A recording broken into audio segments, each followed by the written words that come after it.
Hey, what's up everyone, it's Steph from Steph Lee Film. So a few days ago, Blackmagic Design had some major announcements, and one of those was the release of the new A10 Mini switcher, which was the A10 Mini Extreme, which I briefly talked about in my previous video here. So if you haven't watched it, please go and watch it. However, they also talked about two other releases which did not go under the radar for me. One of them was the Blackmagic Web Presenter, and the other popularly received news was the release of the new Blackmagic Pocket Cinema Camera 6K Pro. In today's video, I will share my thoughts about this new camera and if you should buy it. So without further ado, let's dive right in.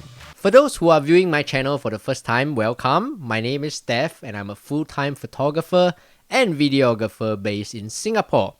I run a little production house that runs weddings and we do corporate video content. So if you have a similar profile like me, I think you will be able to learn something from this video on whether this new BMP-CC 6K Pro fits your needs. Alright, so for those viewers who have been following my channel, you will know that I have this love-hate relationship with the Blackmagic Pocket Cinema cameras. I shared in one of my videos the dream Blackmagic setup for the live stream. But the main shortcomings of this camera is the lack of a flexible screen as well as its ridiculously short battery life. I mean, if you do live stream and you have a short battery life, it doesn't really work, right?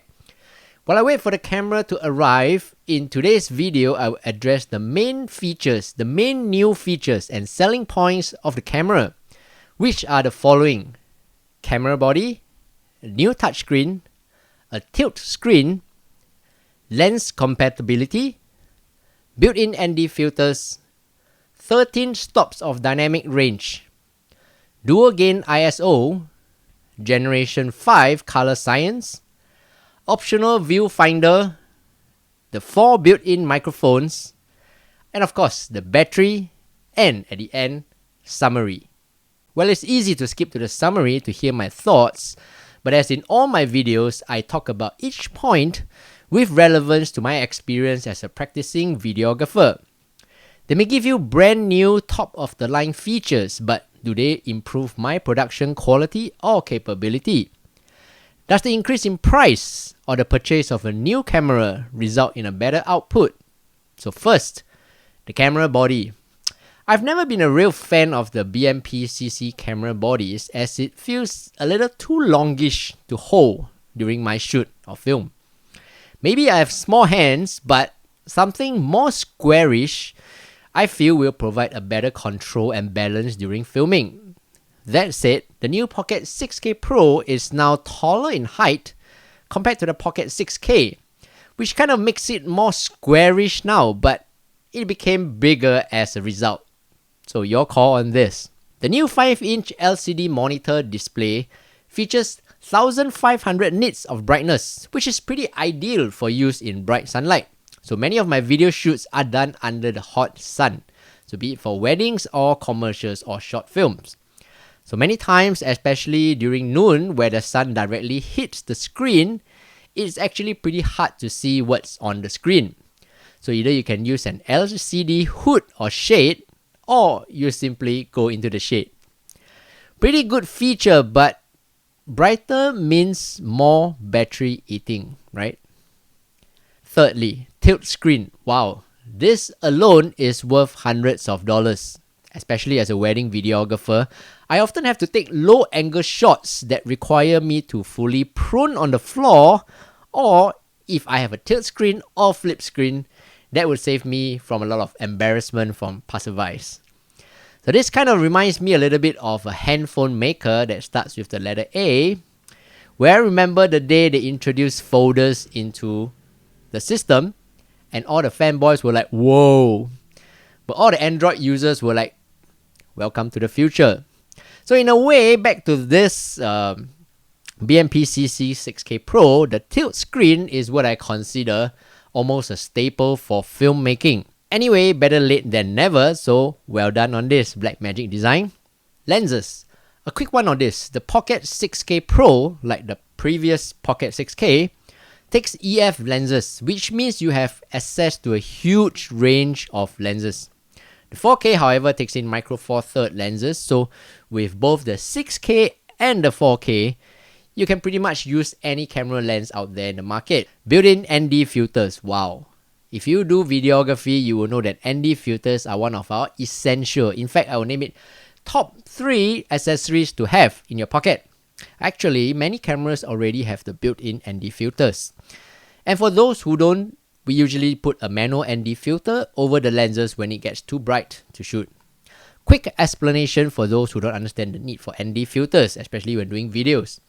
Without getting too technical in this simple video, okay, to differentiate between your professionally shot videos from those shot with handphones, usually the first thing you will notice is the blurry background, which in professional or industry terms is known as bokeh or bokeh, however you pronounce it. Which means your f-stop has to be in the lower range of about 2.8 and below, roughly. But if you shoot in the bright daylight, where there's a lot of sun, the overall image will be overexposed due to the huge amount of light coming in from the large aperture. So in short, you have to make the scene darker. So how do you do that? Yes, 2 stops, 4 stops, or 16 stops of ND filters will make the scene darker, allowing you to still set your f-stop to that low number, giving you that beautiful film and professional look. Well, I hope it's not too difficult to understand, so yes, built-in ND filters equals to godsend. Next up is 13 stops of dynamic range. This means they preserve more detail in the lightest and the darkest areas of an image. So I'll use this image to illustrate this example. You can see on the left a normal DSLR shot that the picture looks pretty okay, but from the Pocket 6K Pro, a lot of detail is being retained in the lightest and the darkest areas, which means you have more room to grade your colors in post. This is something like a V-Log for Panasonic and the S-Log for Sony cameras. So okay, Blackmagic Design sells this dual gain ISO for exceptional low light performance. So the Pocket 6K Pro can, on paper, shoot up to an ISO of 25,600. However, you should know that as a professional, shooting at 25,600 ISO is one thing. Having super noisy images as a result is another. So to me, this isn't much of a selling point on paper right now, since I don't have the camera yet, until I have it in my hands and I test it out at 25,600 ISO to see if it's really usable, meaning when you shoot and you edit it in post and you deliver it to your customers and they won't say, what is this rubbish? Next, Generation 5 color science. Okay, this is also one super hot selling point of the Pocket 6K Pro, which uses the same technology as the higher-end Ursa Mini Pro 12K. This means that you get images out of camera that are natural and film-like. Well, I'm sold. Well, okay, side note on this, I like what Blackmagic Design have been doing in recent updates for all their equipment. So in my previous video, I mentioned that Blackmagic Design brought in some super features in the new A10 Mini Extreme switcher, which is only available in the higher end models.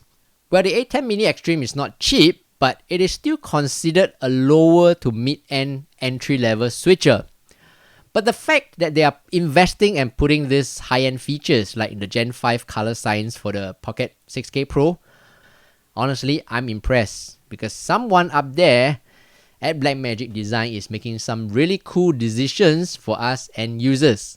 Okay, so now there is an optional viewfinder for professional shooting.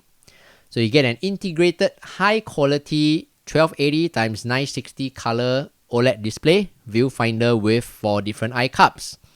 Okay, this is just a personal opinion because for me, I don't use the viewfinder during my shoot or filming. It's just a personal thing.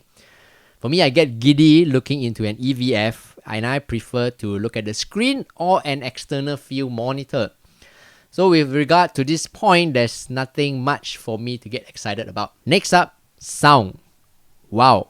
4 built-in microphones and a mini XLR input with 48 volts of phantom power.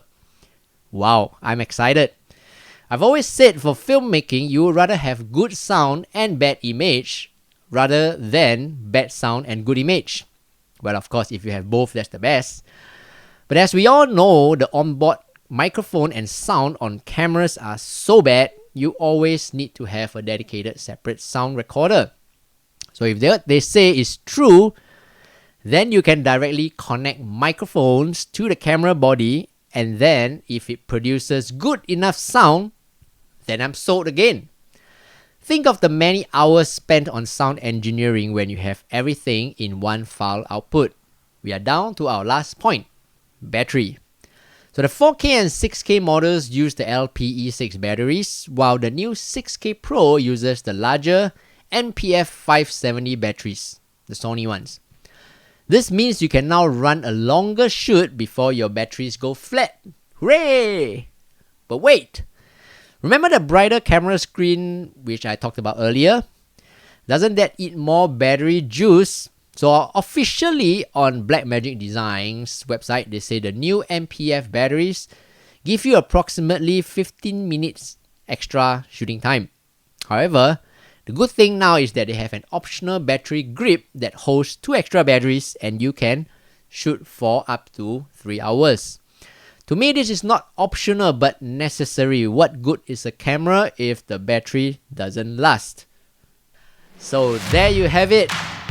11 new features, probably there are a few more, but these mainly are the ones that captured my attention and make me wonder if I should upgrade my existing cameras.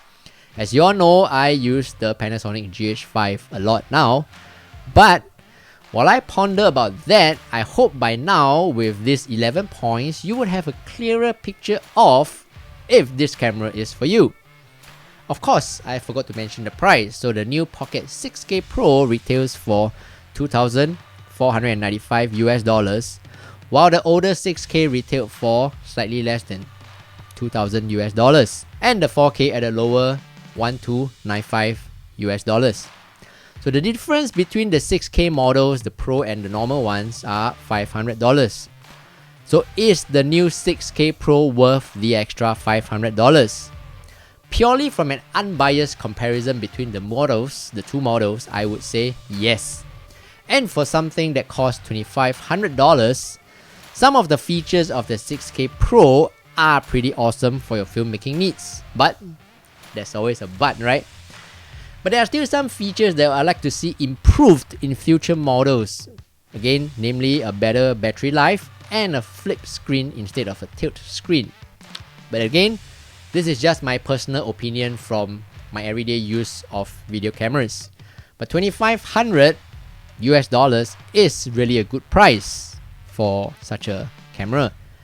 And if you have not gotten a filmmaking camera or are thinking of an upgrade, you need to seriously consider this new product from Blackmagic Design. Before I end this video, I'd like to say it really means a lot to me if you found any of the information today I shared useful, and if you can give this video a like. So it encourages me to continue making such videos for you. If not, feel free to leave them in the comments below so I can continue to work on my future video content to bring you something that you like. If you want to learn more about photography and videography or get the latest updates of new products from Blackmagic Design, like this episode, don't forget to subscribe and click on the notification bell. And of course, check out 2 of my other videos here. And as always, if you have any questions, please let me know.